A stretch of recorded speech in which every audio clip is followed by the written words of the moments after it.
반갑습니다. 돌집사TV입니다. 자, 이번 시간에는 버스 운전 자격 시험 1과목 핵심 문제들 한번 보도록 하겠습니다.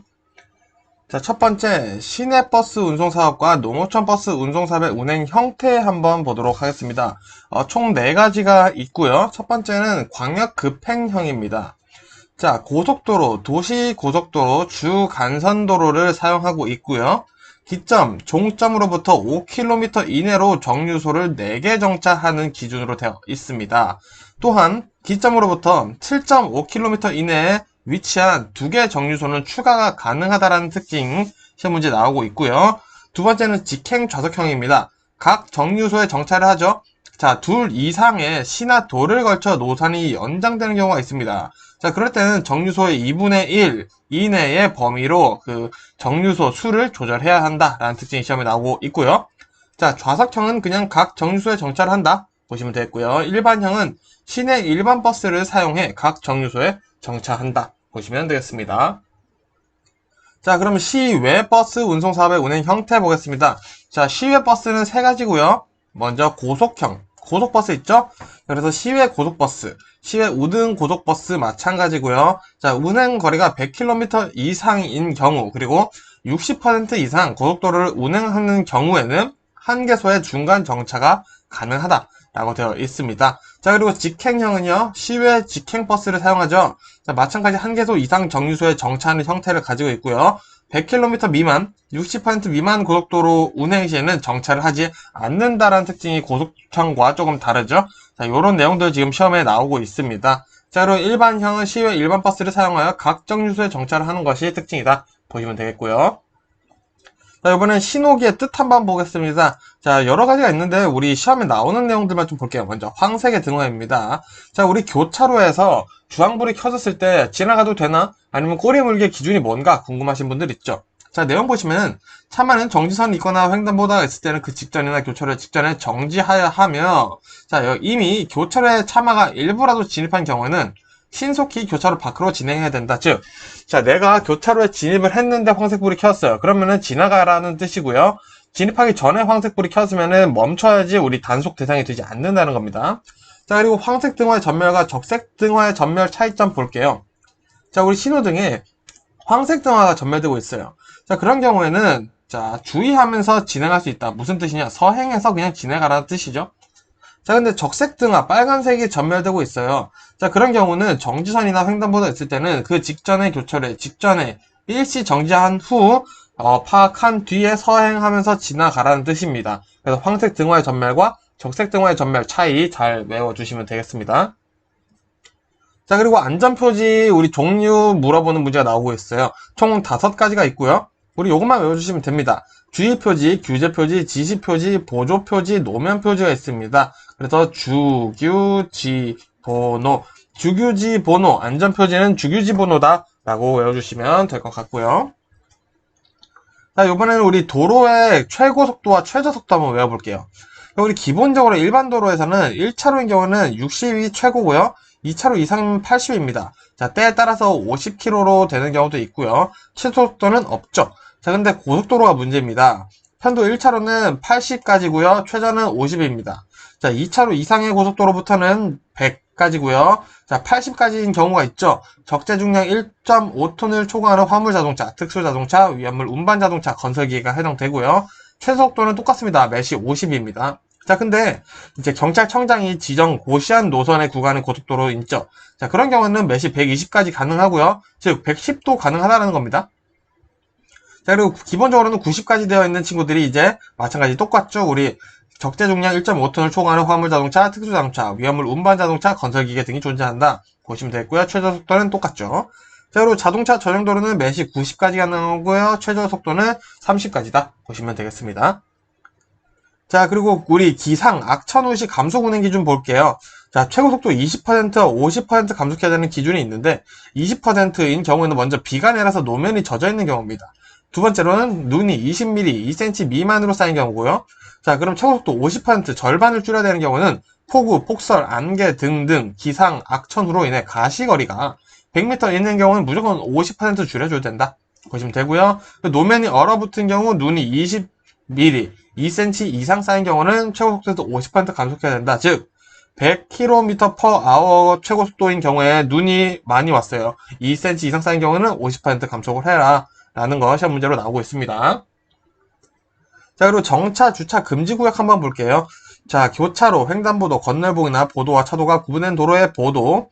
그리고 두 번째, 교차로 가장자리 또는 도로의 모퉁이로부터 5m 이내, 안전지대가 설치된 도로에서부터는 그 지방, 사방 10m 이내, 버스 정류장 10m 이내, 건널목 가장자리 또는 횡단보도로부터 10m 이내, 소방용수시설, 비상소화장치 5m 이내, 소방시설 5m 이내, 즉, 소방 5m, 교차로 5m죠. 자, 그리고 나머지는 다 10m입니다. 자, 이렇게 외워주시면 돼요. 소방 교차로는 5m, 나머지는 10m 해서 이 숫자 바뀌어서 시험 문제 나올 수 있으니까 외워주시면 되겠죠. 자, 그럼 이제 운전면허로 운전할 수 있는 거 보겠습니다. 자, 시험 문제는 보통 제1종 대형면허로 운전할 수 없는 것, 할 수 있는 것 물어보는 게 많이 나와요. 그래서 요거는 외워주셔야겠죠? 자, 먼저 제1종 대형면허로는 승용자동차, 승합자동차, 화물자동차가 있고요. 자, 건설기계 시험 문제 많이 나옵니다. 자, 덤프트럭, 그리고 노상안전기, 그리고 도로보수트럭 3톤 미만의 지게차 되어 있죠. 자, 그리고 나머지는 우리 뭐냐? 앞에 콘크리트 믹스트럭, 콘크리트 펌프 등등 앞에 콘크리트가 달려있으면 무조건 가능하고요. 그리고 천공기 추가로 외워주시고요. 아스팔트 살포기, 콘크리트 재생기 등 콘크리트랑 아스팔트라는 단어가 있다. 그러면은 제1종 대형면허로 운전이 가능하다. 외워주시면 되겠습니다. 요게 조금 많이 나오더라고요. 자, 그리고 나머지 여기서 이제 1종 특수면허 한번 볼게요. 자, 여기서 소형 견인차 한번 보겠습니다. 총중량 3.5톤 이하의 견인형 특수 자동차는 제1종 특수면허의 소형 견인차에 해당한다 라고 외워주시면 되겠고요. 자, 그리고 우리 나머지 군안차, 견인차는 내용 보시면 될 것 같습니다. 자, 2종 보통면허 보겠습니다. 자, 2종 보통면허에서는 적재중량 4톤 이하의 화물 자동차 되어 있죠. 그리고 총중량 3.5톤 이하의 특수 자동차. 그래서 군안차는 제외된다라는 거, 요 내용 머릿속에 담아주시면 되겠습니다. 시험 문제에 나오고 있어요. 자, 그럼 이제 자동차 운전에 필요한 신체 기준 보겠습니다. 자, 시력이 시험에 많이 나와요. 자, 먼저 시력은 붉은색, 녹색, 노란색 구분이 가능해야 되고요. 1종 운전면허의 경우에는 두 눈을 동시에 뜬 시력 0.8, 그러니까 평균 0.8 이상이 되고요. 일단 두 눈이 각각 0.5는 무조건 넘어야 된다라는 거죠. 자, 근데 한쪽 눈을 보지 못하시는 경우도 있겠죠. 자, 그런 경우 다른 쪽이 0.8 이상이고요. 그 한쪽 눈의 수평 시야가 120도, 수평 시야가 그리고 20도 이상, 자, 이거 수평 시야가 아니라 수직 시야죠. 수직 시야가 20도 이상, 그리고 중심 시야 20도 내에 암점 또는 반뱅이 없어야 된다라는 숫자들 외워주시고요. 자, 이종 운전면허는 간단해요. 두 눈 시력이 0.5 이상, 평균 0.5 이상이고요. 한쪽 눈을 못 보실 경우에는 다른 쪽 한쪽이 0.6 이상이어야 된다. 라는 기준 있은 거 알아보시면 되겠습니다.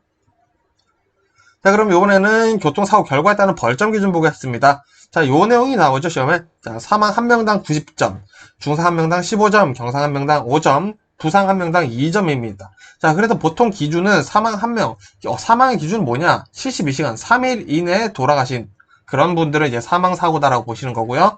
자, 3주 이상 치료를 한다, 중상. 자, 3주에서 5일 사이다. 그러면은 경상, 그리고 5일 미만이다? 그럼 부상이다. 이런 기준까지 같이 외워주세요. 자, 이번엔 도주사고가 아닌 경우 보겠습니다. 도주사고 물어보는 문제가 많이 나와요. 그래서 개념 잘 잡아보시면 됩니다. 자, 먼저 도주사고의 개념은 후속조치와 연락처의 개념 두 가지가 중요합니다. 후속조치를 하고 연락처도 잘 남겨줘야 된다라는 거죠. 자, 그래서 1번 보시면 피해자가 부상이 없거나 경미하여 연락처만 제공했어요. 자, 이런 경우에는 우리가 피해자가 연락처를 받았죠. 경미하죠. 그러면은 의식이 있어서 후속 조치를 하지 않는다라는 암묵적인 판단이 있었던 거고요. 연락처를 제공했기 때문에 도주사고가 아닌 거죠. 자, 그리고 두 번째, 피해자의 후속 조치를 타인에게 부탁한 경우, 자, 경찰이나 그리고 피해자의 동승자 있을 수도 있죠. 피해자의 동승자 있을 수도 있습니다. 그래서 후속 조치는 제3자에게 인계를 해도 된다라는 내용이 있다라는 거 알아두시면 되고요. 자, 3번 사고 처리를 위임하고 동료가 사고 처리를 했다. 자, 마찬가지 3자가 사고 처리를 해도 된다라는 겁니다. 자, 그리고 네 번째 보시면은 피해자 일행의 위협이 두려워 현장을 이탈한 경우예요. 자, 사고를 냈는데 앞차에서 내린 분들이 막 조폭이 한 4, 5분 내리시는 거예요. 무섭죠? 도망갈 수도 있어요. 이런 경우에는 도주사고가 아니라는 겁니다. 자, 그리고 다섯 번째. 사고 난 운전자가 자기 차량 사고 조치 없이 간 경우. 자, 사고를 냈어요. 과실을 따져보니까 내가 가해자인 거예요. 근데, 난 조치, 내 차 일단 조치는 안 하고 그냥 갔어요. 이런 경우에는 도주사고 아니다. 자, 근데 내가 피해자가 과실이 더 높아요. 피해받으신 분이 더 과실이 높습니다. 피해를 받았지만. 자, 그런 경우에는, 자, 그냥 가시면 안 된다라는 거죠. 자, 그래서 이 도주사고 개념을 잘 잡아주시면 되겠습니다. 자, 이번엔 사망사고 성립 조건 보겠습니다. 아까 72시간 이내로 돌아가시면 사망사고가 되고, 자, 그리고 벌점 몇 점이었죠? 90점이었죠? 자, 보겠습니다. 자, 장소, 모든 장소입니다. 자, 운전자 과실. 운전자로서 요구되는 업무상 주의, 의무를 소홀한 과실, 안전, 신호 위반 등등 되겠죠? 자, 근데 여기서 예외사항을 보셔야 돼요. 이런 문제는. 자, 자동차 본래 운행 목적이 아닌 작업 중 과실로 피해자가 사망한 경우. 자, 안전사고로 사망했다. 작업 중이라는 게 중요합니다. 그리고 운전자 과실을 논할 수 없는 경우. 요거는 판단에 맡겨야겠죠? 그리고 피해자의 요건 마찬가지입니다. 자, 근데 예외사항 보셔야겠죠? 피해자의 자살 등 고의사고. 자, 요거는 피해자가 아니라고 보는 거죠. 그리고 운행 목적이 아닌 작업 과실로 피해자가 사망한 경우. 즉, 작업 중에 일어나는 사고는 일단은 성립되지 않는다라고 보시면 되겠습니다. 자, 신호 지시 위반 사고 성립 요건도 한번 볼게요. 자, 당연히 장소는 어디여야겠죠? 자, 신호기가 설치되어 있는 곳이어서 신호 위반 사고가 일어나겠죠? 신호기가 없는 곳에서 일어난 사고는 신호 위반 사고가 될 수가 없습니다. 그래서 경찰 공무원 수신호도 마찬가지겠죠? 자, 그래서 우리 예외사항 보시면은 진행 방향에 신호기가 설치되어 있지 않은 경우. 자, 신호기가 없는데 신호 위반할 수가 없겠죠? 단순하게 생각하시면 됩니다. 자, 근데 피해자 요건 보시면은 예외사항에 대물 피해만 입은 경우에는 피해자 요건에 성립되지 않아서 신호 위반 사고가 될 수 없다는 거죠. 즉 사람이 다쳐야지 요거는 신호 위반 사고가 된다라는 겁니다. 자, 운전자 과실도 마찬가지예요. 불가항력적인 과실 어떤 게 있을까요? 자, 내가 신호 대기를 하고 있는데 빨간불에 뒤차가 와서 추돌해서 내가 쳐서 나가버린 거예요. 뒤차가 때문에. 자, 이런 경우는 내가 신호 위반을 하고 싶어서 한 게 아니죠. 자, 그런 게 이제 운전자 과실에 들어간다는 겁니다. 자, 그리고 신호 위반 시설물 설치 요건이죠. 우리 보통 아파트 단지 내에 보면은 임의로 설치된 신호들이 있습니다. 자, 그런 것들은 법적으로 이제 영향을 줄 수는 없다라는 거. 설치 권한이 없는 자가 자가 설치한 경우에는 이제 신호 위반이라고 볼 수 없다라는 거 알아두시면 되겠습니다. 자, 중앙선 침범 사고 보겠습니다. 마찬가지예요. 신호 위반과 비슷합니다. 자, 피해자 요건 보시면 대물 피해만 입은 경우 중앙선 침범 사고로는 과실이 잡히지 않는다라는 거. 자, 그리고 운전자 과실도 마찬가지죠. 신호 위반 차량에 충돌되어 피해를 입은 경우 불가항력적이었던 상황이라면은 중앙선 침범 사고로 보지 않는다라는 거죠. 그리고 시설물 설치 요건 마찬가지로 권한이 없는 자가 설치한 경우에는 중앙선으로 보지 않는다라고 보시면 되겠습니다. 이 예외 사항들 잘 파악해 두셔야 돼요. 자, 과속사고. 과속사고는 외울 게 하나밖에 없습니다. 자, 과속사고는 뭐다? 20km/h 넘으면은 과속사고다. 자, 규정되어 있는 도로의 속도에 제한 속도보다 20km 넘어서 사고가 났다? 그러면은 일단 과속도 이제 우리가 실책이 잡힌다라는 겁니다. 그래서 제한 속도 20km, 20km 계속 내용이 나오고 있는 거 보시면 되고요. 자, 그래서 나머지 내용들이 여러 가지가 나와요. 정리해드리겠습니다. 한 5장 분량에 나와 있는 내용들인데, 횡단보도 사고, 무단횡단 사고, 무면허 사고 똑같습니다. 횡단보도 사고가 성립이 되려면은 횡단보도 위에서 일어나야겠죠? 자, 그리고 걸어가는 사람과 사고가 나야 됩니다. 예를 들어, 횡단보도를 건너던 자전거 운행자랑 충돌했어요. 자, 근데 자전거를 끌고 갔으면 상관없는데 타고 갔단 말이죠? 근데 횡단보도는 법적으로 자전거를 타고 지나갈 수가 없게 되어 있어요. 그렇기 때문에 요거는 우리 피해자 요건에 성립되지 않아서 횡단보도 사고로 성립되지 않고 그냥 단순 교통사고로 정리가 된다 보시면 되겠고요. 무단횡단도 마찬가지죠. 무단횡단 사고 나려면은 횡단보도에서 사고가 나야 됩니다. 자, 그래서 우리 개념 없이 무단횡단 도로 4차선 뛰어 넘어가셔 사고 나시는 분들 있죠. 그분들은 무단횡단 사고로 보호받을 수가 없습니다. 적어도 횡단보도에서 무단횡단을 해야지 그 실책을 논할 수가 있다는 거고요. 무면허 사고도 마찬가지죠. 무면허 사고가 이뤄지려면은 면허가 없어야겠죠. 혹은 면허가 취소되거나 정지되어 있는 상태에서 발생한 사고가 무면허 사고가 될 수 있다는 거. 그래서 우리 이런 문제들 원론적으로 생각해보면은 문이 닫혀야지 열리듯이 우리가 잘 이해를 해서 공부를 해보다 보면은 굳이 외울 필요 없다는 걸 알게 되실 겁니다. 자, 그래서 이번 영상은 여기까지 제가 마무리하고요. 다음 영상으로 또 인사드리도록 하겠습니다. 고생 많으셨습니다. 반갑습니다. 돌집사TV입니다. 자, 이번 시간에는 이 과목 바로 시작해보도록 하겠습니다. 자, 먼저 첫 번째, 운행 전 점검 사항입니다. 자, 이것도 이해 한번 해볼게요. 자, 운행 전에 어떤 걸 점검해야 되냐? 작동되는 부분들을 점검해야겠죠. 그래서 각종 게이지나 액체류 하면 엔진 오일, 뭐 냉각수 이런 것들, 모든 것을 포함해서 이런 것들을 먼저 확인을 합니다. 자, 그리고 각종 장치, 작동 상태 여부를 확인해야겠죠. 계기판 점등 상태나 각종 벨트의 장력, 즉, 요거는 그냥 내가 시동을 걸어보면 알 수 있는 엔진 벨트라던가 이런 것들이 있겠죠. 자, 그리고 전등의 청결 상태, 작동 상태 여부 확인, 전조등은 잘 켜지는지, 후사경 깨끗한지, 볼트 너트는 잘 조여 있는지 이런 것들을 운행 전에 점검을 하고 운전해야겠죠. 자, 그럼 운행 중에는 어떤 점검을 해야 될까요? 자, 요거는 두 개로 나눌 수 있어요. 출발 전 점검 사항이 있습니다. 자, 우리 이제 출발을 하려고 해요. 자, 그럼 작동 상태 확인을 하죠. 브레이크나 엑셀, 뭐 배터리 출력 이런 것들은 잘 되는지 우리가 운전을 시작을 해보면 바로 알 수 있죠. 그리고 클러치, 기어 작동 여부, 엔진 소리는 괜찮은지 이런 것들 확인이 되고요. 자, 그리고 거우 상태, 후상이 깨끗한지, 자, 이거는 출발 전에도 점검 사항이 되죠. 자, 이제 운행을 시작을 했어요. 자, 운전 필수 요소들이 잘 되는지만 보시면 됩니다. 핸들은 잘 움직이는지, 엔진은 잘 되는지, 브레이크는 잘 작동이 되는지, 이런 것들. 그리고 계기판 잘 깜빡이는지, 엔진 소리가 이상하지는 않은지, 그리고 조향장치, 이런 제동장치들이 잘 되는지, 이런 내용들이 계속 운행 중 점검에 나옵니다. 자, 추가로 냄새도 신경 쓴다. 그리고 소리, 냄새, 시각. 요걸로 확인할 수 있는 것, 모든 것을 할 수 있는 것이 이제 운행 중에 내가 실제로 작동을 해보면 알 수 있는 것들이 많겠죠. 자, 그럼 운행 후에는 어떻게 하냐? 자, 운행 전과 비슷합니다. 운행 후라면은 내가 여러 가지 장비들을 많이 썼겠죠? 많은 것들이 움직였습니다. 그러면 요거 확인해 봐야 돼요. 자, 액체를 이상 소모 없었는지, 갔다 왔는데 냉각수를 안 썼는데 냉각수가 아예 바닥에 나버린 거예요. 이상이 있나 확인할 수 있겠죠? 그리고 차체 외관의 상태, 각종 전등의 등화 상태 한 번 더 확인하고요. 조향장치, 핸들에 이런 것들이 있죠? 그리고 완중장치, 이런 것들을 체크해 봅니다. 즉, 운행 후에는 이상이 있었는지, 네, 운행 중에 점검을 할 때, 요거 좀 이상했었던 것 같은데, 하면은 운행 후, 끝난 후에도 한 번 더 체크를 해보시면 좋다라는 내용들이 나오게 됩니다. 자, 그러면 이제 일상 점검 한번 확인해 볼게요. 자, 우리가 매일 확인하려면은, 막 매일 엔진을 뜯어서 확인해 볼 수는 없겠죠. 그래서 즉시 확인 가능한 것들을 생각해 보시면 됩니다. 자, 예를 들어, 엔진 오일 냉각수 충분한가, 변속기 오일량은 적당한가, 누유는 없는가, 눈으로 보면 알 수 있죠. 자, 타이어 공기압은 적당한가. 자, 발로 이렇게 꾹꾹 눌러봐도 알 수 있습니다. 한번 뭐 에어를 넣어봐도 알 수 있고요. 그리고 너트, 볼트 조임 잘 보고, 점등, 그리고 번호판 손상, 외관 이런 것들을 우리가 눈으로 쉽게 볼 수 있고 금방 체크할 수 있는 거, 장비 하나만 있으면 체크할 수 있겠다 싶은 거는 다 뭐다? 일상 점검이다 보시면 되겠고요. 자, 주요 경고등 한번 보겠습니다. 우리가 웬만하면 다 아는데 아직 운전을 안 해보셨기 때문에 한번 볼게요.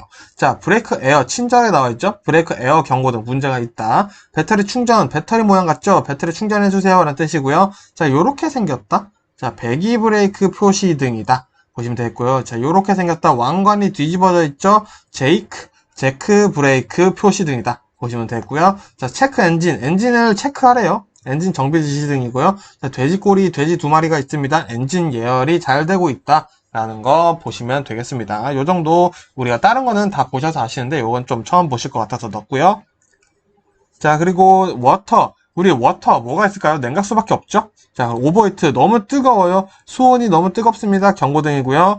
자, 그리고 이렇게 생긴 거 있죠? 자동 정속 주행 표시 등이다. 그리고 더스트 먼지가 많아요. 먼지는 깨끗하게 해줘야겠죠? 에어 클리너 먼지 경고등이다. 자, 그리고 톱니바퀴 두 개 맞물리고 있는 거, 그리고 그리스 이렇게 뭔가 주유하고 있는 모습 있죠? 자동 그리스 작동 표시 등이다. 요 톱니바퀴에 여기 동그란 거 있죠? 자, 그리스를 넣어주세요. 오일을 발라주세요. 이런 내용이고요. 자, 그리고 요거 사이드 미러 내용에 여기 우리 온탕 표시가 있죠? 여기도 온탕 표시 있어요. 사이드 미러에. 자, 사이드 미러의 열선 작동 표시 등이다 보시면 되겠습니다. 자, 그리고 우리 ABS 한번 이해해 볼게요. ABS는 우리 일단 기본적으로 제동 장치죠. 자, ABS를 왜 쓰냐? 급제동하거나 미끄러운 도로에서 제동할 때 바퀴가 미끄러지지 않게 해주면서 조향 성능을 유지시켜 준다는 거죠. 브레이크를 밟아도 핸들을 움직일 수 있다는 거죠. 즉, 급제동할 때 브레이크 페달을 힘껏 밟고 버스가 완전 정지할 때까지 끝까지 밟고 있어야 된다. 한 번 밟는 게 아니라 당연히 너무 당연한 말이지만 그죠?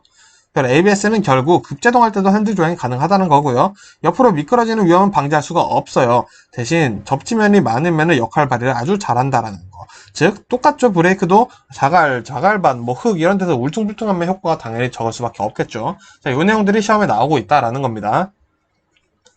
자, 그리고 우리 배출가스로 보는 고장 확인 보겠습니다. 우리 색깔 표시 문제는 요 배출가스랑 란돌트 고리시표 두 개밖에 없습니다. 자, 여기서 뭐 추가로 말씀드리겠지만 란돌트 고리시표는 흰색 바탕에 검은색이다.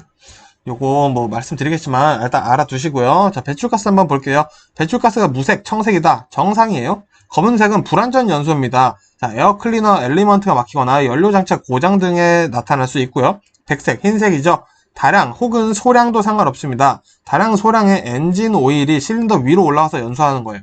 자, 불완전 연소라고 볼 수 있습니다. 이것도. 자, 왜 이러느냐? 헤드게스킷 파손, 밸브의 오일실, 오일실이 밸브가 새지 않게 막아주는 거죠. 이게 노하면 오일이 샌다라는 거죠. 자, 그리고 피스토닝 마모인 경우에는 배출가스가 흰색으로 나타난다. 자, 요거 정말 자주 나오니까 꼭 외워주시고요.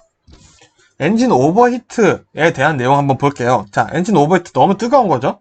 자, 왜 일어나냐?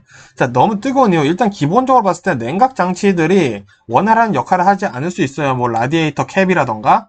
자, 이런 것들이 우리가 정상 작동을 하지 않고 있기 때문에 뜨거워진다라는 게 첫 번째 이유가 될 수 있겠죠. 냉각수 부족, 냉각수가 순환하지 않을 때 발생할 수도 있겠죠. 자, 그럼 발생하면 어떻게 되냐? 수온계가 H, 히트, 핫을 가르치는 경우, 엔진 출력이 갑자기 떨어지는 경우, 노킹, 소음과 진동이 발생하는 효율이 떨어지는 거죠. 자, 압축 공기와 연료 혼합물이 비정상적으로 폭발해서 효율이 떨어지는 겁니다. 그래서 소음과 진동이 발생하죠. 자, 그러면 어떻게 안전 조치하냐? 에어컨, 일단 히터를 끕니다. 그리고 보닛을 열어서 일단은 모든 온도를 낮춰줘야겠죠. 그리고 냉각수, 양 점검, 라디에이터 호스. 자, 라디에이터라는 게 우리가 뜨겁게 해주는 게 아니라 우리 운전에서는 냉각 장치 중에 하나라는 걸 여러분들이 꼭 일단 알아두시면 좋을 것 같습니다. 이번엔 클러치 볼게요. 시험 문제 자주 나옵니다. 자, 먼저 클러치가 미끄러지는 이유, 시험에 4가지가 자주 나와요. 클러치 페달의 자유 간격이 없다, 혹은 좁다죠. 클러치 디스크의 마모가 심하다. 클러치 디스크에 오일이 묻어있다. 클러치 스프리의 장력이 약하다. 요 4가지가 클러치 미끄러지는 이유의 시험 문제가 제일 많이 나오고 있고요. 자, 클러치 미끄러지면 어떻게 되냐? 옳은 것을 고르시오 나올 수 있죠. 자, 효율이 떨어집니다. 그래서 연료 소비량만 증가하고요. 엔진 과열, 오버히트 등이 발생하고요. 구동력 등이 감소하게 되겠습니다. 효율이 낮아진다는 게 좀 잡아두시고요. 자, 그러면은 클러치 차단이 잘 안 되는 이유, 요것도 시험 문제 나오고 있어요. 자, 먼저 클러치 페달의 자유 간격이 너무 크죠. 자, 너무 크면은 차단이 잘 안 되는데 너무 좁으면 없거나 좁으면 뭐죠? 클러치가 미끄러진다라는 거죠. 릴리스 베어링이 손상 파손되었을 수가 있고요. 클러치 디스크의 흔들림이 큰 경우는 클러치 차단이 잘 안 될 수 있다 라는 거, 요 클러치에 대한 내용들은 머릿속에 꼭 담아 주셔야 됩니다. 자, 이어서 자동 변속기 장단점 한번 보겠습니다. 자, 자동 변속기 먼저 장점은 기어 변속이 자동이라 운전이 편해요. 그리고 발진이나 감속, 가속이 원활하여 승차감이 좋고요. 조작이 미숙해도 시동이 꺼지지 않습니다. 오토죠? 그래서 충격이나 진동이 적다라는 게 있고요. 단점은 구조가 복잡하고 가격이 비쌉니다. 그리고 차를 밀거나 끌어서 시동을 걸 수는 없고요. 유체에 의한 동력 손실이 생긴다. 이 3가지 시험에 나오고 있고요. 자, 그리고 오일 색 한번 보겠습니다. 자, 투명한 붉은색이 정상이다. 자, 배출가스와 헷갈리시면 안 되고요. 갈색은 장시간 가혹한 사용을 했을 경우에요.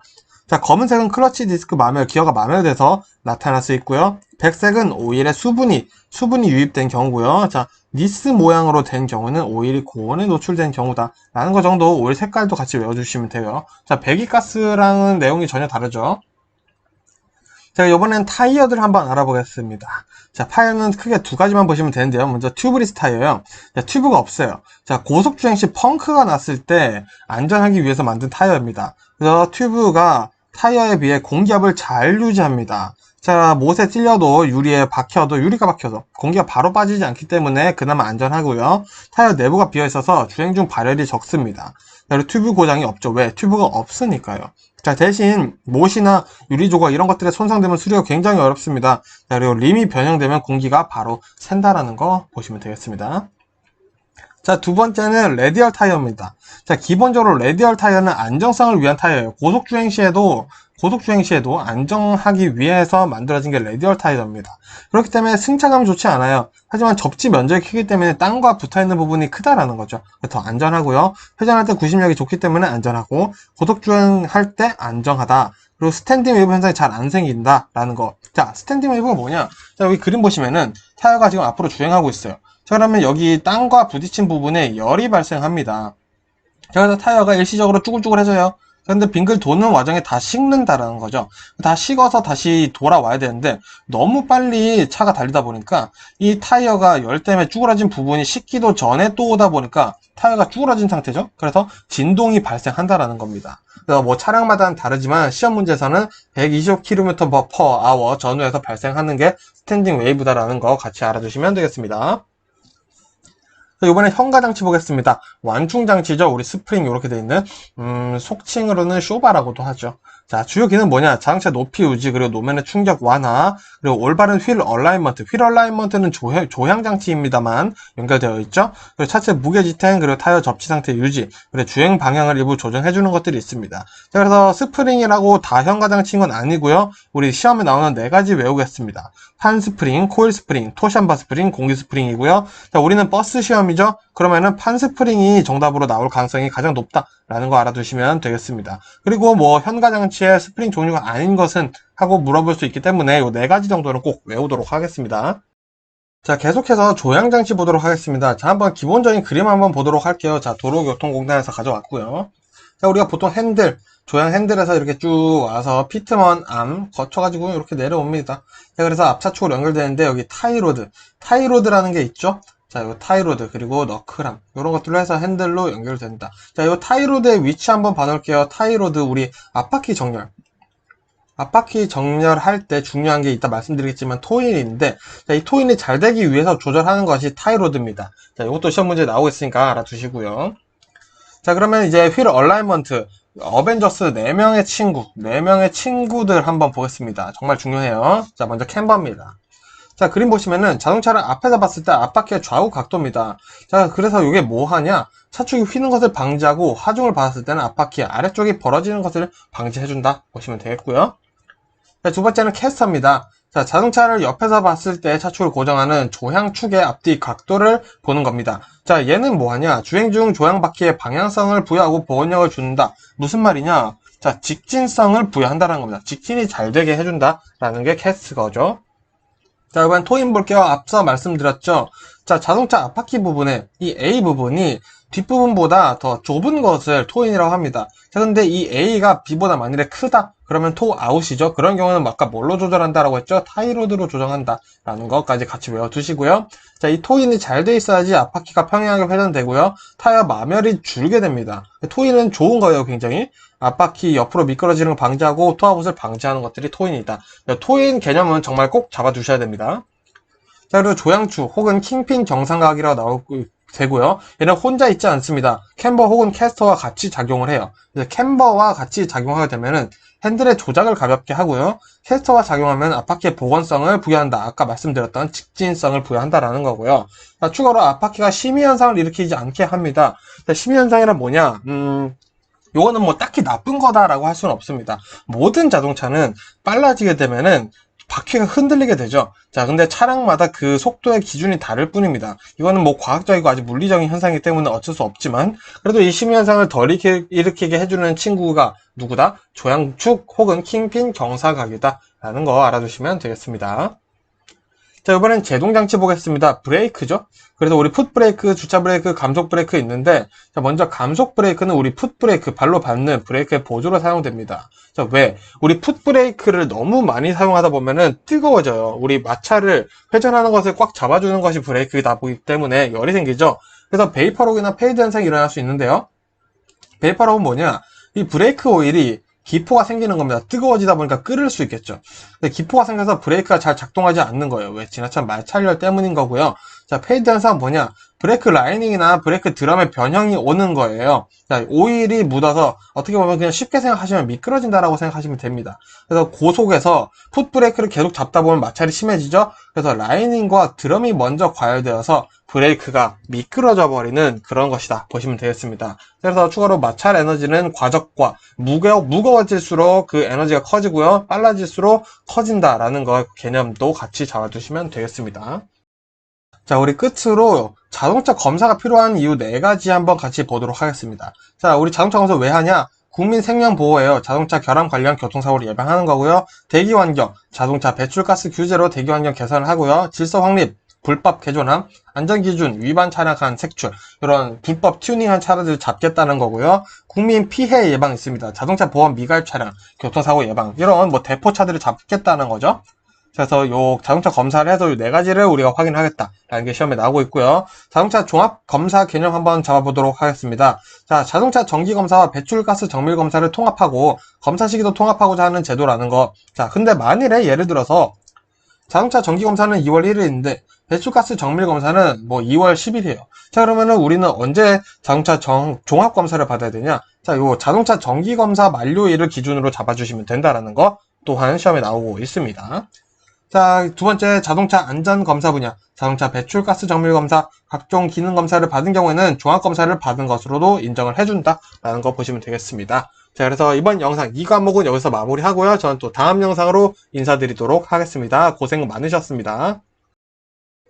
반갑습니다. 돌집사TV입니다. 자, 이번 시간에도 3과목 바로 보도록 하겠습니다. 자, 첫 번째, 자, 2장부터 시작한데요. 1장은 너무 쓰잘데기 없는 내용이 많아서 제가 뺐습니다. 자, 2장, 운행 기록 분석 시스템의 모든 것 한번 보도록 하겠습니다. 자, 우리가 운전을 하게 되면은 우리가 어떻게 운행을 했는지 이런 것들을 분석을 하게 되는 시스템이 존재를 하는데요. 자, 그 친구들이 어떻게 쓰이는지 보자는 거죠. 자, 먼저 자동차의 순간 속도, RPM, 분당 회전수, GPS, 방위각, 브레이크 신호, 각도의 운행 기록 자료들을 분석을 합니다. 자, 그럼 이거 어떻게 쓰냐? 자, 이 자료들을 바탕으로 운전자의 운전 습관, 뭐 급가속을 하거나 급브레이크를 밟거나 이런 것들을 분석해서 운전자와 운수회사에 제공하게 돼요. 자, 그럼 어떻게 될까요? 자, 운전자의 운전 행태를 개선할 수 있겠죠. 자, 그렇게 함으로써 교통사고를 예방하고자 하는 목적이 운행 기록 분석 시스템에 들어있다 보시면 되겠습니다. 자, 그럼 조금 더 구체적으로 볼게요. 운행 기록 분석 시스템의 분석 항목은 뭐가 있냐? 자, 먼저 자동차 운행 경로에 대한 궤적입니다. 추적을 하는 거죠. 자, 그리고 운전자와 시간대별로의 운행 속도, 그리고 주행 거리를 비교해보고요. 진로 변경 횟수, 얼마나 차선을 많이 바꿨냐? 그리고 사고 날 뻔한 적은 없냐? 그리고 과속, 급출발, 그리고 급브레이크, 위험한 운전을 하진 않았는지 등을 분석해서 이제 아까 말씀드렸던 운전자의 행태를 개선해서 교통사고를 예방하는 거죠. 그리고 그 밖의 운행이나 사고 상황에 대한 확인들을 할 수 있다라고 보시면 되겠습니다. 자, 그럼 이 결과 활용도 어떻게 하냐? 자, 자동차 운행 관리, 운전자 관리, 자, 교통수단 및 운행 체계 개선, 그리고 교통행정기관의 운행 개통 및 운행 경로 개선, 운송사업자의 교통안전관리 개선, 그 밖의 교통사고 예방을 위한 교통안전정책의 수립까지 활용되고 있다라는 내용들이 시험에 나오고 있습니다.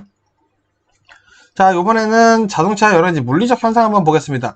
자, 제가 전 영상 이 과목에서 잠깐 설명드렸는데 스탠딩 웨이브 현상 말씀드렸죠. 타이어가 이렇게 돌아갈 때 땅에 있는 땅과 마찰로 인해 열이 생겼을 때 타이어가 쭈글쭈글해지는데, 자, 다음 땅에 접지될 때까지 원래는 식는데 차가 너무 빨리 가다 보니까 타이어가 식지 않고 쭈그러진 상태로 타이어가 운행이 되다 보니까 진동이 생기는 거죠. 그래서 타이어가 땅과 마주한 접지면을 기준으로 찌그러진 타이어가 복원되지 않고 다시 접지되며 타이어에 진동의 물결이 남는 현상, 타이어 파손, 진동으로 연결될 수 있습니다. 그래서 해결하기 위해서는 주행속도 감소하면 되겠고요. 타이어 공기압을 높여주고요. 마모된 타이어, 재생 타이어 이런 것들을 사용하지 않는다라고 보시면 되겠습니다. 자, 그리고 모닝록 현상이라고 있습니다. 자, 우리 모닝록 간단하게 설명드리겠습니다. 아침이죠. 모닝은 아침이에요. 자, 아침은 습하죠. 아침은 습합니다. 자, 그래서 녹이 생기는 거예요. 우리 철이 물에 닿으면 녹이 생기죠. 그래서 아침에 녹이 생긴다. 아침 영어로 모닝에 녹이 생긴다. 모닝록. 그래서 습하다. 자, 습하거나 비가 자주 와서 브레이크 드럼에 녹이 쓰는 현상이 모닝록입니다. 이 내용이 시험에 자주 나와요. 자, 그래서 아침에 자주 생겨서 모닝록이다. 자, 어떻게 해결하냐? 서행하면서 천천히 브레이크를 한번 천천히 또 밟고 착착착 이렇게 밟다 보면 녹은 자연히 닦여서 사라진다라는 거 알아두시면 되겠습니다. 자, 그리고 우리 이제 휴게 시설의 종류와 설명 한번 보도록 할게요. 자, 휴게소의 종류가 4개나 있습니다. 저도 요거를 이제 공부하기 전까지는 몰랐는데, 자, 먼저 일반 휴게소는 사람과 자동차가 필요한 게 다 있습니다. 주차장, 녹지 공간, 화장실, 주유소, 식당. 우리가 생각하는 일반 휴게소가, 요게 일반적인 휴게소였구나 보시면 되겠고요. 자, 간이 휴게소는 짧은 시간 내에 자동차 점검, 그리고 운전자의 피로 회복 등을 위한 주차장, 녹지 공간, 화장실 등, 요 정도밖에 없다 보시면 되겠죠. 자, 그리고 화물차 전용 휴게소가 있어요. 자, 화물 운전하시는 분들, 또 화물 운송 종사 자격증 따시는 분들은 외워주셔야겠죠? 자, 화물 운전자를 위한 전용 휴게소입니다. 식당, 숙박시설, 편의점, 샤워실도 있다. 자, 숙박시설과 샤워실이 있다는 게 참 특이하죠? 그리고 쉼터 휴게소는 우리 졸음 쉼터 같은 느낌이에요. 운전자의 생리적 욕구만 해소해주는 겁니다. 그래서 주차장, 화장실 존재한다. 라고 보시면 되겠습니다. 휴게소 종류 4개 구분해 주시고요. 자, 우리 중앙 분리대에 대해서 한번 보도록 하겠습니다. 자, 우리 중앙 분리대란 콘크리트나 방호벽, 방어 울타리 등을 설치하는 거예요. 자, 그러면 이 친구는 왜 있냐? 먼저 상행, 하행 교통 분리를 해서 교통소통을 원활히 하는 거죠. 자, 그리고 고장난 차, 사고 난 차량이 잠시 정지할 수 있는 광폭 분리대, 이런 것들도 제공할 수 있겠죠? 이렇게 되어 있으면, 이렇게 되어 있는 친구들이 있죠. 도로가 이렇게 있으면은. 자, 잠시 쉴 수 있죠. 자, 그리고 교통 관제시설 설치 공간 등 제공, 이런 것들 할 수 있죠. 자, 그리고 뭐 도로 수리하는 차량들도 잠시 여기 서 있을 수 있겠죠. 그리고 횡단하는 보행자에게 안전한 섬 역할, 물론 일로 횡단하시면 안 되겠습니다만 위험한 경우 여기서 잠시 안전을 좀 그나마 안전하다는 거죠. 그리고 야간 주행 시 대형차의 전자동 눈부심 방지. 자, 그리고 요런 것들 우리 도로에 있을 때 여기 콘크리트 벽이 높아요. 자, 그래서 우리 불빛이 앞에서 오는 차량에 대한 불빛을 보호해줄 수 있다라는 겁니다. 자, 그러면 방어 울타리는 뭐냐? 우리 중앙 분리대. 여기 중앙 분리대에 방어 울타리 있다고 했죠? 자, 이 방어 울타리는 조금 더 구체적으로 보셔야 되는데요. 차량이 구조물과 직접 부딪히는 것을 방지하여 차량 운전자의 파동과 상해를 줄인 뒤 다시 진행 방향으로 차를 복귀시키기 위한 시설이다. 자, 여기서 핵심이 뭐냐면은 직접 부딪히는 것을 방지한다. 자, 요건 무슨 뜻이냐? 줄인다. 또 상해를 줄인다고 되어 있죠? 자, 요거는 사고를 방지한다는 게 아닙니다. 사고 방지 기능은 없어요. 대신 우리가 사고의 피해를 줄인다라는 거에 가장 중요합니다. 피해를 줄이는 거예요. 그래서 대형 사고를 우리 중형 사고로 줄이고 중형 사고는 소형 사고로 줄일 수 있는 역할을 해주는 게 방호 울타리입니다. 자, 우리가 차가 튀어져 나가서 다리, 교각 밑으로 떨어질 뻔한 것을 이 방호 울타리가 지켜줘서 그나마 떨어지지 않고 중상으로 그나마 사망사고로 되지 않게 해주는 역할이 바로 방호 울타리. 그래서 방호 울타리는 시험 문제 사고를 방지해주는 것이 아니라는 거, 요거를 꼭 알아두시면 좋을 것 같습니다. 자, 그리고 기럽게 보겠습니다. 자, 기럽게 정말 쉬운데 기럽게가 갓길이라는 것만 아시면은 우리가 생각해서 풀 수 있어요. 상식과 경험선에서 풀 수 있다는 거죠. 그래서 기럽게는 도로를 보완하고 비상시에 이용할 수 있는 것이죠. 자, 기럽게가 넓으면 우리 차량의 이동 공간이나 우리 시야가 넓어지죠. 당연하죠. 넓은 게 좋겠죠. 그래서 기럽게 폭이 넓을수록 교통사고가 감소한다라는 거. 그래서 이 기럽게는 누가 쓰냐? 긴급차 주행할 때. 그리고 비가 많이 와서 물이 흐를 때 노면이 패이지 않게 갓길로 다 보내준다라는 거죠. 자, 그래서 정리해보면은 기럽게는 고장차의 대피 공간, 교통의 안정성, 쾌적성을 제공하고요. 도로 관리 작업 공간 확보하고요. 곡선 도로의 시거, 이제 시야를 증가시켜준다 보시면 되겠고요.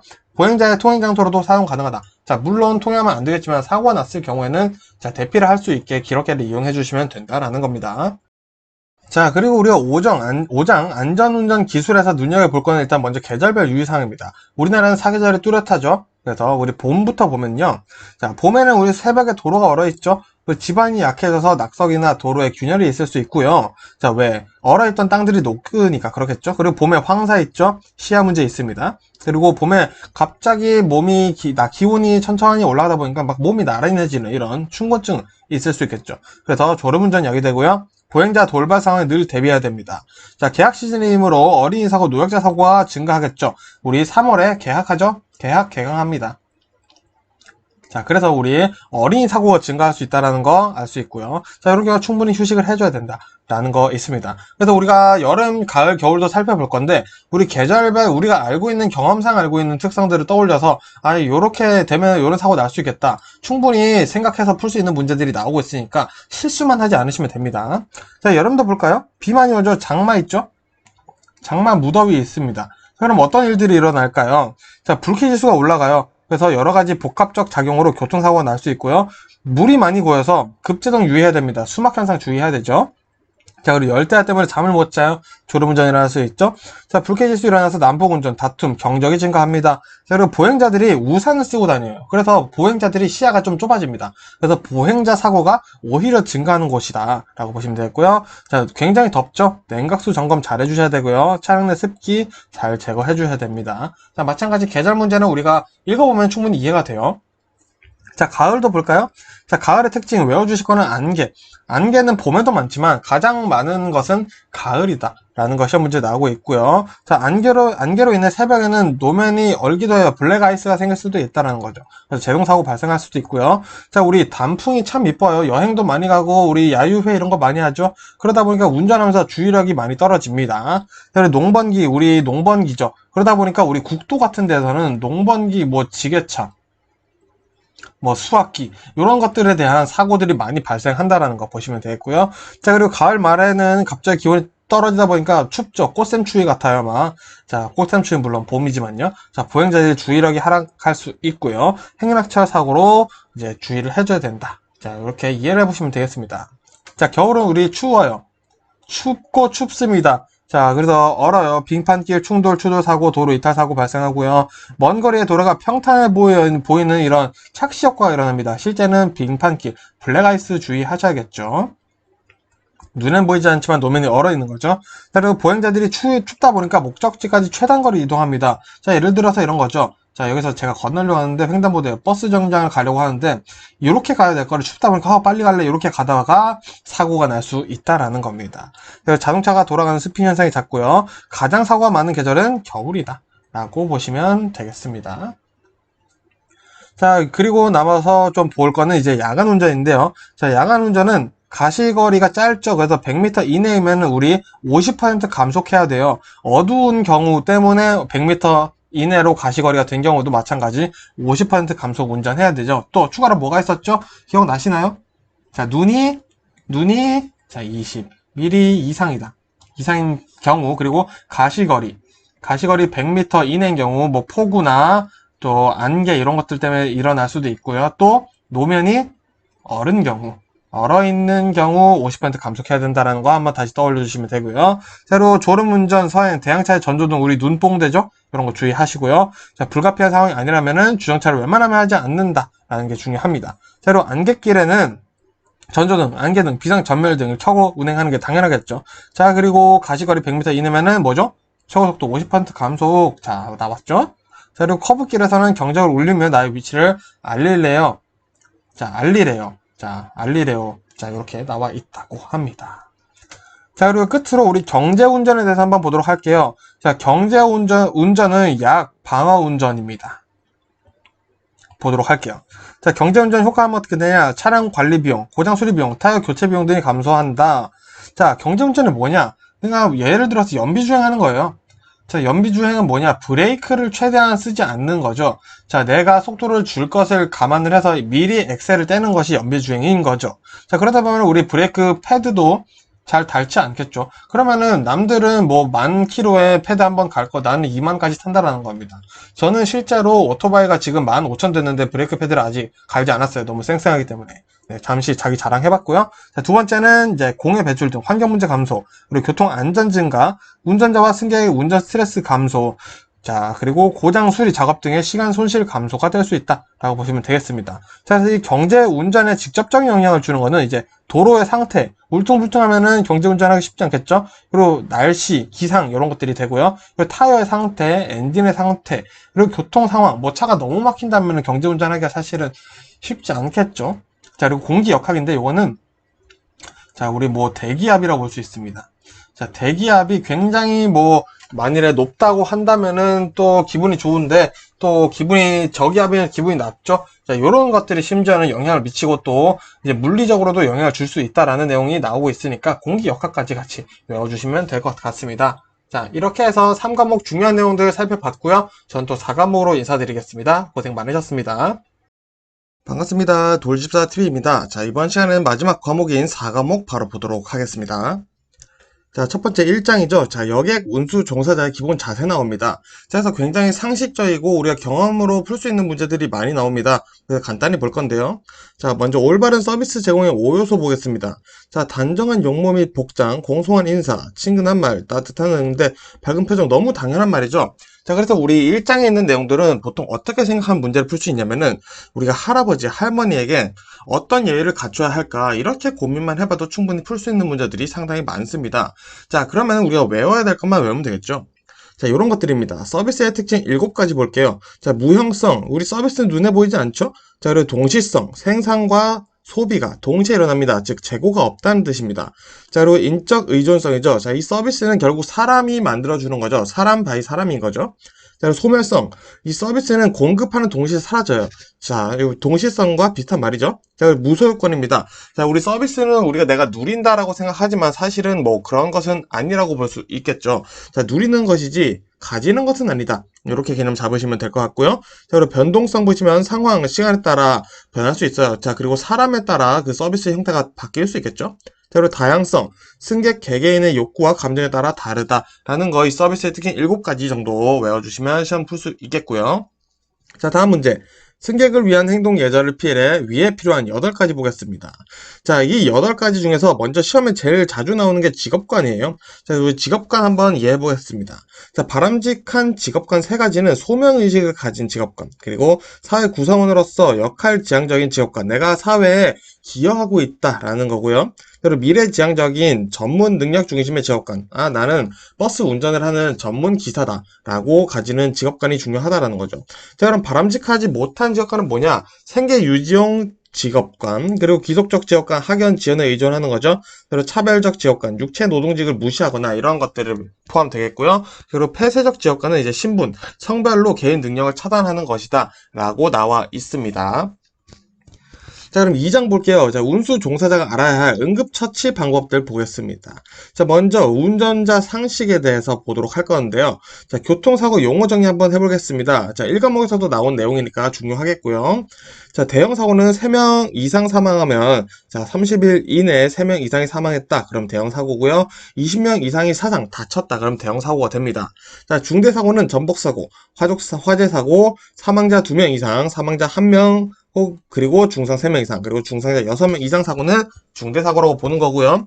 자, 우리 추돌은 2대 이상의 차가 동일 방향으로 진행하는데 뒷차가 앞차를 충격을 한 거고요. 충돌은 서로 진행 방향이 다른 이제 앞차와 뒷차가 서로 마주 보면서 진행해서 부딪히는 것을 충돌이라고 보시면 되고요. 전복은 차가 주행 중 도로나 도로 밖에서 뒤집혀 넘어진 것이고요. 전도는 차가 주행 중 도로나 도로 밖에서 차체 측면이 지면에 접한 상태, 즉 옆으로 누워있는 상태다 보시면 되겠습니다. 자, 그리고 접촉사고는요, 차가 추월이나 교행등을 하려다가 좌우 측면을 스친 것이다 라고 보시면 되겠습니다.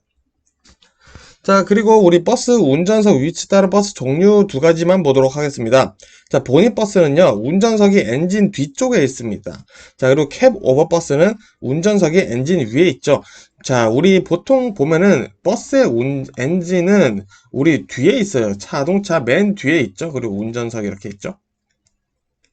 자, 근데 이 운전석이 엔진 뒤쪽에 있다. 자, 그러면 본이신 거고요. 캡 오버 버스는 운전석이 엔진 위에 있다 라고 보시면 되겠습니다. 자, 그리고 버스 승차 정원에 따른 버스 종류 볼게요. 자, 코치 버스라는 게 있어요. 3명에서 6명이 승차를 하고요. 화물실이 밀폐된 버스입니다. 약간 트럭 같은 느낌이다 보시면 되겠고요. 자, 그리고 마이크로 버스는 15인 이하의 소형 버스를 우리 마이크로 버스라고 얘기를 한다 라는 거 이 기회로 알아주시면 되겠습니다. 자, 그리고 이번에는 조금 어려운 내용들 좀 볼게요. 자, 우리 시험에 나오는 용어들입니다. 전고는요, 바퀴부터 차체 가장 높은 곳까지입니다. 즉, 제가 그림을 잘 못 그리는데, 버스가 이렇게 되면 이 바퀴 밑에부터 차량 위까지 요 길이를 전고라고 하고요. 자, 상면지상고는요, 지면부터 승객석 바닥 최저 높이까지입니다. 즉, 지면 여기 땅이죠. 자, 그러면 여기 의자가 이렇게 있어요. 자, 그러면 여기 승객석 바닥까지 여기가 상면지상고다 라는 거 일단 알아두시고요.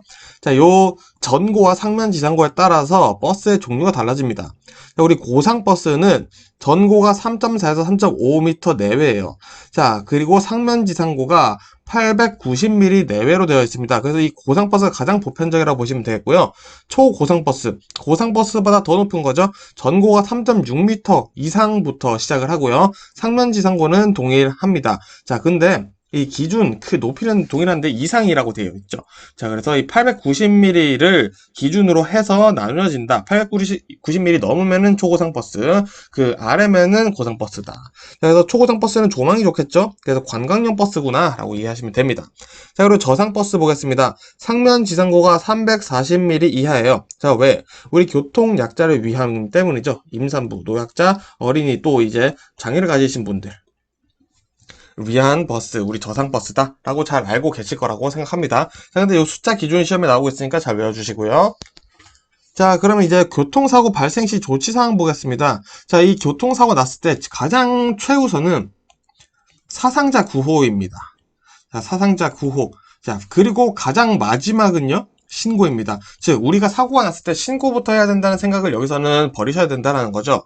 자, 그래서 조치 순서 보시면은, 자, 일단 멀쩡하신 분들 다 탈출하시겠죠? 자, 그리고 사상자 구호, 인명 구호를 해요. 자, 그리고 후방 방호. 자, 이게 뭐냐? 2차 사고를 예방하는 거예요.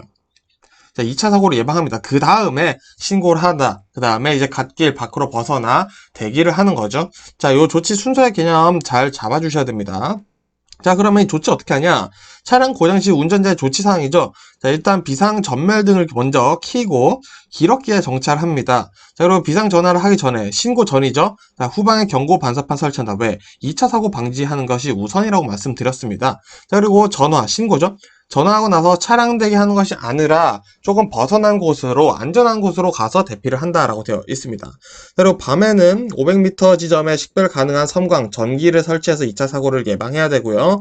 경고 반사판은 도로교통법에 의거한 법령이기 때문에 꼭 지니고 있어야 한다라고 규정되어 있기 때문에 없어서 못했다, 이거 싣고 다니는 사람이 어디 있냐 라는 게 벌써 법률 위반이라는 거 잘 알아두시면 되겠습니다. 자, 그러면은 4장으로 바로 넘어갈 건데요. 일단 3장에 중요한 내용이 별로 없습니다. 자, 우리 핵심만 보면 되기 때문에 4장부터 보겠습니다. 자, 버스 운영체제 3가지 유형 보겠습니다. 공영제, 민영제, 준공영제가 있어요. 공영제는 정부가 하는 거죠. 자, 민영제는 회사, 사회, 사업 기준으로 하는 거고요. 준공영제는 이제 정부와 민간이 함께 하는 것이다 보시면 되겠습니다. 자, 그래서 공영제는 정부가 버스 노선, 버스 소유자나 공급 등 모든 것을 계획하고 책임하는 것이고요. 민영제는 민간, 회사죠. 민간이 버스 노선과 버스 운행 서비스를 공급하는 것이다. 자, 다만 정부의 규제를 최소화하는 것이지 아예 없는 것은 아니라는 거 알아두시면 되겠습니다. 마음대로 할 수 있는 것은 아니라는 거죠. 그러나 거의 대부분의 95% 정도는 사회에서 결정한다. 민간 회사에서 결정한다라는 거죠. 자, 준공영제는 이제 정부와 민간이 합쳐진 거예요. 자, 버스 운영은 민간이 하고 관리는 공공, 정부에서 한다라는 거, 요 개념 잘 잡아두시면 되겠습니다. 자, 좀 더 구체적으로 볼게요. 시험에 어떤 것들이 나오는지 볼까요? 자, 공영제의 장점입니다. 자, 정부가 하다 보니까 종합적 도시 교통계획 차원의 운행 서비스가 공급이 가능합니다. 자, 그래서 노선이 공유되기 때문에 자, 노선 조정, 신설, 변경이 용이하죠. 그리고 연계, 환승 시스템, 정기권 도입 시행이 용이하고요. 서비스의 안정적 확보나 개선이 용이합니다. 자, 그리고 수익 노선이나 비수익 노선 동등한 서비스 제공이 가능하고요. 저렴한 요금이 유지 가능하며 대중을 보호하고자 하는 목적이 많다라는 겁니다. 자, 단 공영제의 단점은 뭐냐? 책임의식이 떨어져서 생산성이 저하되어, 자, 이게 정부 한 군데서 관리를 하다 보니까 어디 경쟁할 만한 게 없죠. 그래서 우리 매너리즘에 빠질 수 있다는 겁니다. 그러다 보니까 이렇게 되는 거고요. 자, 요금을 인상하기가 상당히 어렵습니다. 자, 혼자 결정하다 보니까 시민들의 반발도 거셀 수 있겠죠. 자, 그리고 노선, 정류소 신설, 인사청탁 등 외부 간섭이 증가할 수 있다. 자, 우리 정책에는 늘 경제가 영향을 주고 있다는 정경유착이라는 내용이 들어가 있다라는 거죠. 자, 이번엔 민영제 보겠습니다. 자, 일반 기업이 하면 어떻게 되냐? 공급 비용이 최소화돼요. 자, 민간이 관리하기 때문에 기업의 최대 효율을 내려고 하다 보니까 공급 비용을 최소화시키는 것도 회사에게는 이익이라는 거죠. 그래서 공영제보다는 효율적이라고 볼 수는 있습니다. 왜? 업무 성적이나 보상이 있기 때문에 이제 일하시는 분들이 더 열심히 일한다는 거죠. 그리고 도전적이고 혁신적일 수 있습니다. 왜? 경쟁자가 많기 때문이죠. 그리고 정부의 규제나 재정 지원, 행정 비용이 최소화되기 때문에 장점이라 볼 수 있다 보시면 되겠고요. 단점은 뭐냐? 자, 노선 개편이 어렵습니다. 그냥 노선이 사유화되어 있어요. 자, 예를 들어서 자, 대학로에서 종로까지 가는 이 노선을 사유화하는 회사가 있다면은, 자, 여기를 굳이 다른 버스도 여기를 노선을 만들고 싶은데 그게 굉장히 어렵다라는 겁니다. 그 얘기를 하고 있는 거고요. 서비스 개선 논란이 있습니다. 자, 업체 간 수입 격차가 심하기 때문에 자, 누구 A 회사는 돈을 많이 버는데 B 회사는 돈을 많이 못 벌어요. 자, 이러면은 B 회사는 서비스를 개선하기가 쉽지가 않겠죠? 자, 이런 얘기고요. 자, 그리고 비수익 노선 운행 서비스 제공이 어렵습니다. 자, 회사의 최대 목표는 돈을 버는 것이죠. 자, 근데 비수익 노선, 말 그대로 돈이 안 되는 노선을 굳이 운영하려고 하지 않는다는 겁니다. 자, 그리고 네 번째, 다른 교통수단과 연계가 어렵다. 자, 업체가 다르기 때문에 이렇게 환승했을 때, 자, 이 돈은 내 돈인데 내가 먼저 받았는데 왜 우리는 환승해서 공짜로 태워줘야 되냐? 이런 말이 나올 수 있다는 거죠. 자, 그리고 다섯 번째, 과도한 버스 운임 상승이 가능이 있다. 라는 거, 왜? 노선이 사유화되기 때문에 이 또한 가능해질 수 있겠죠. 자, 이어서 준공영제 특징 보겠습니다. 정부와 민간이 함께하는 거죠. 자, 첫 번째, 버스의 소유나 운영은 민간 버스 업체가 한다. 자, 운영은 민간이 한다고 했었죠. 자, 그리고 노선 요금 조정, 버스 운행 관리는 지방자치단체가 한다. 자, 운영은 민간, 관리는 정부가 한다. 자, 어떤 관리하는지 보시면 되겠고요. 자, 그래서 우리 중요한 건 요거예요. 지방자치단체, 정부가 개입해서 발생한 적자가 있을 수 있어요. 정부가 야, 너 이렇게 관리해 라고 민간에 얘기를 했는데 이렇게 하다 보니까 손해가 난 거예요. 자, 이거 누가 책임지냐? 자, 요거는 정부가 책임을 져준다 라는 내용이 있고요. 자, 세 번째, 노선을 효율적으로 운행이 가능하다. 자, 그리고 높은 버스 서비스가 제공 가능하다. 그리고 표준 운송 원가를 통해 경영 효율화를 도모한다. 그래서 과도한 운임 방지를 방지한다. 자, 과도한 운임 상승을 방지하는 거죠. 상승 방지를 해주는 내용이 담겨 있다 라고 보시면 되겠습니다. 자, 그럼 버스 요금 제도에 한번 보도록 하겠습니다. 이 버스 요금 체계는 네 가지가 있고요. 자, 먼저 단일 운임제. 우리 맨 처음 영상에서 일관망에서도 나왔었죠. 자, 거리는 상관없어요. 일정하게 설정된 요금만 부과하는 게 보통 마을버스고요. 구역 운임제는 운행 구간을 구역으로 나눠 구역별 요금을 설정하는 것이다. 그리고 거리 운임 요율제, 우리 보통 시외버스가 이렇게 돼 있다 보시면 되겠고요. 자, 거리 운임 요율에 운행 거리를 곱해서 가격을 산정하는 것입니다. 그리고 거리 체감제, 시외버스, 고속버스가 해당되고요. 이용거리가 증가할수록 단위당 운임이 낮아진다. 즉, 내가 A 구간에서 B 구간까지 가는데, 자, 10km예요. 10km라서 1km당 만원. 자, 만원이었는데, 자, 내가 C까지 가려고 하다 보니까 20km가 또 더 걸려요. 자, 그러면은 30km를 가니까, 원래 같으면은, 자, 30만원이죠? 자, 근데, 여기다 이제 1kg당 5,000원으로 줄여준다라는 개념입니다. 그래서 15만원 이런 식으로 거리 책정하는 것이 거리 체감제다 보시면 되겠습니다. 자, 추가로 전세버스, 특수 여객은 자율요금 이런 형식에 구애받지 않는 자율요금을 받고 있다는 것까지 알아두시면 되겠고요. 자, 그 다음에는 이제 우리 교통 시스템 좀 더 알아보겠습니다. 먼저 BRT 있어요. 간선 급행버스 체계라고 하죠. 그래서 간선도로에 버스 전용 차로를 설치해서 급행버스를 운행한다. 여기 내용이 다 들어가 있어요. 간선도로에 버스 전용 차로 설치해서 급행버스를 운행한다. 자, 내용이 다 나와 있죠. 그래서 땅 위에 지하철이라는 별명이 있다 라는 것도 시험에 나오고 있고요. 자, 그리고 우리 특징 볼게요. BRT에. 자, 중앙버스 차로 같은 버스 전용 차로가 제공되죠. 빠르겠죠? 자, 그리고 사전 요금 징수 시스템. 그러니까 이 요금 내느라 시간 지체하지 않는다는 거죠. 그리고 신속한 고객의 승차, 하차, 그리고 승객에게 실시간으로 버스 운행 정보를 제공할 수 있고요.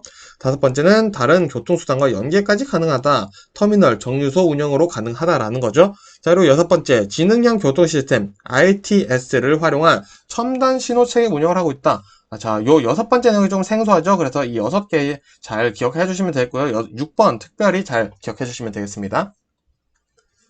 자, 그리고 우리 BIS, BMS 보겠습니다. 자, 우리 BIS는 먼저 버스 정보 시스템이에요. 자, 뻐정시죠. 자, 그래서 요거는 우리 기본적으로 고객을 위한 겁니다.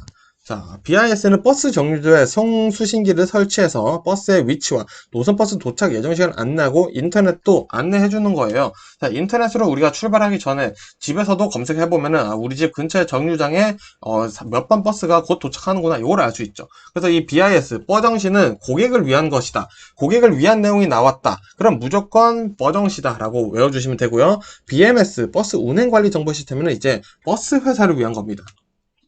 자, 버스 회사가 필요한 정보들을 제공을 해주는 거예요.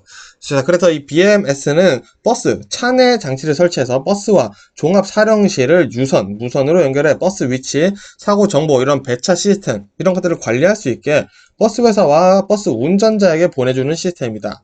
자, 그래서 문제 만일에 이런 정보들은 누가 관리하는가? 근데 이 정보가 이거는 회사 입장에서 필요한 정보다, 아니면 고객에서 필요한 정보다 라는 것으로 판단해봐서 회사에 필요한 정보다, 그럼 BMS, 고객에게 필요한 정보를 제공하는구나, 그럼 BIS구나, 이렇게 뉘앙스를 잡고 외워주시는 게 상당히 도움이 많이 된다라는 겁니다.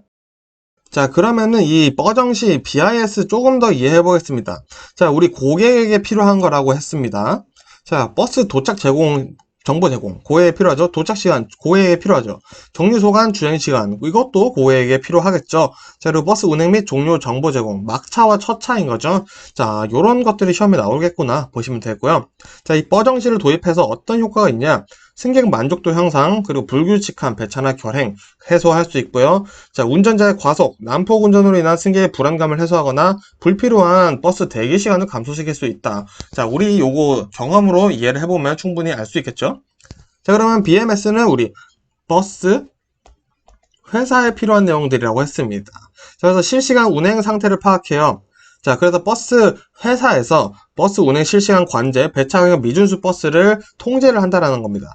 자, 그리고 전자지도 이용 실시간 관제인데요. 자, 이거는 우리 버스 위치 표시, 그리고 실제 주행을 하고 있는지, 노선을 임으로 변경해서 자, 좀 더 편한 데로 다니고 있지는 않은지, 이런 것들을 버스 회사에서 관리하겠다라는 거죠. 자, 버스 운행 관리 시스템이니까. 자, 그리고 세 번째, 버스 운행 및 통계 관리입니다. 자, 누적 운행 시간 및 횟수 통계, 기간별 운행, 버스 노선, 정류소별 통계를 해서 운전자가 얼마나 운행을 했구나, 이 정류장에 손님이 얼마나 타고 있구나, 이런 것들을 버스 회사에서 정보를 얻어낼 수 있다라는 내용이 담겨 있습니다. 자, 그러면 기대 효과, 이 버스 운행 관리 시스템, 버운시의 기대 효과는 뭐냐? 자, 먼저 세 가지로 볼 수 있어요. 운전자에게는 차간 간격 조정 운행이 가능합니다. 자, 간격이 인지 가능해요. 내 앞차랑 나랑 너무 좁으면은 조금 천천히 운행을 해야겠죠? 자, 그러다 보면은 운행 질서 확립이 가능해지고요. 자, 그러다 보면 정시 운행이 가능해진다라고 보시면 되겠죠. 자, 그럼 버스 회사에는 어떤 효과가 있냐? 승객이 증가할 수 있다라고 보는 거예요. 자, 이런 서비스 개선을 통해서 승객이 만족을 하게 되면은 고객이 좀 더 많이 타겠지? 이런 거를 기대할 수 있고요. 교통사고 감소 및 보험료 또한 감소시킬 수 있다는 겁니다. 자, 그럼 정부에는 어떤 효과가 있냐? 자, 이런 정보들을 정부가 공유를 합니다.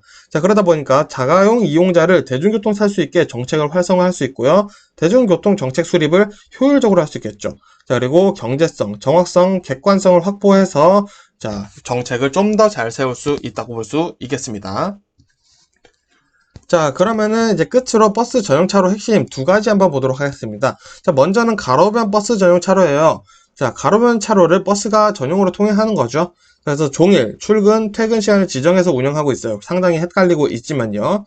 자, 그래서 운영 시간에는 가로변에 주차, 정차가 절대 금지되어 있다는 거 사실 알아두시고요. 자, 시행 구간의 버스 이용자가 승용차 이용자보다 많아야 당연히 효과적이겠죠. 자, 승용차 이용이 많은 곳에 굳이 이용을 하면은 이 시간은 피해서 해야 하는 게 또 승용차 교통 원활을 위해서 하는 게 맞겠죠? 자, 이제 가로변 버스 전용차로의 장점은 시행이 간편해요. 자, 이렇게 도로가 있으면은 여기다가 파란색 줄만 꺼주면은 바로 버스 전용차로 되니까 일단 물리적으로 돈이 많이 안 든다는 거죠. 그리고 가로막책의 영향이 적고요. 보안, 그리고 원상복구 용이가 좋다라는 거 보시면 되고요. 단점은 전용차로 위반 차량이 많습니다. 자, 이거는 너무 헷갈리기 때문에요. 저 또한 운전하면서 많이 헷갈립니다. 이건 조금 문제가 있다고 솔직히 생각이 듭니다. 자, 그래서 그러다 보니까 시행 효과가 즉시성이 없어요. 설치했다고 해서 뭐 바로 헷갈리시는 분들이 너무 많다는 거죠. 그리고 가로변 상한가 상충합니다. 가로변에서 장사하시는 분들 있죠. 자, 이분들에게는 굉장히 효율적이지 않다는 겁니다. 자, 그리고 우회전하는 차량과 충돌할 위험이 생길 수가 있겠죠. 자, 그러면 이제 중앙버스 차로 한번 보도록 하겠습니다. 자, 도로 중앙에 버스만 다니는 전용차로가 있는 거죠. 장점 보시면 일반 차량과 마찰이 최소 거의 없다고 봐도 되겠죠. 그리고 교통 정체 구간에서 아주 효과적입니다. 그리고 버스의 정시성, 통행 속도 확보가 아주 유리하겠죠. 자, 그러다 보니까 대중교통 이용자 증가를 노릴 수가 있습니다. 자, 그리고 우리 가로변 버스 전용차로의 단점이었었던 거죠. 가로변 상업활동이 잘 보장된다라는 장점이 여기서도 등장할 수 있겠구나 이해해 주시면 되겠습니다. 자, 그러면 중앙버스 전용차로의 단점도 봐야겠죠. 자, 버스를 타러 우리가 횡단보도를 건너기 시작해야 됩니다. 그러다 보니까 무단횡단이 증가하고요. 이 시설을 만들려고 하다 보니까 돈이 딱 봐도 많이 들죠. 그래서 안전시설 설치, 유지비가 많이 들겠죠. 그리고 정류소에 대한 보행자의 접근 거리가 늘어납니다. 당장 횡단까지 해야 되니까 멀게 느껴질 수도 있겠죠. 자, 그리고 전용 차로에서 우회전하는 버스와 일반 차로에서 좌회전하는 차량 사이의 관리가 필요하다. 자, 이거 무슨 말이냐? 자, 교차로가 이렇게 있어요. 자, 그럼 버스가 이렇게 다닙니다. 자, 승용차가 이렇게 있어요. 자, 근데 승용차가 좌회전 하려고 하는데 버스는 직진 혹은 우회전 하려고 하는 경우 어떻게 관리할 거냐? 자, 물론 지금 뭐 버스가 승용차보다는 더 늦게 출발하는 것으로 관리되고 있습니다만, 이런 것도 어떻게 보면 교통 원활에 상당한 악영향을 미치고 있다라고 평가할 수 있다고 얘기가 나오고 있는 겁니다. 자, 그래서 어떻게 보면 우리 사장이 외워야 될 내용이 굉장히 많지만, 생각해보면은 간단히 암기해 볼 수 있는 방법이 많다라는 거죠. 그래서 제가 말씀드렸던 방법 잘 이해를 하셔서 외워주셨으면 좋겠고요. 4과목도 여기까지 잘 마무리가 됐고요. 제가 말씀드린 이 4가지 영상만큼은 꼭 암기를 하시고 추가적인 영상은 제 유튜브 재생 목록, 버스 운전 자격시험 재생 목록에 가시면은 더 많은 내용 보실 수 있으니까 같이 공부하셔서 좋은 결과 있으시길 간절히 기도드리겠습니다. 자, 지금까지 고생 많으셨고요. 좋은 결과 있으시길 기도드리겠습니다. 감사합니다.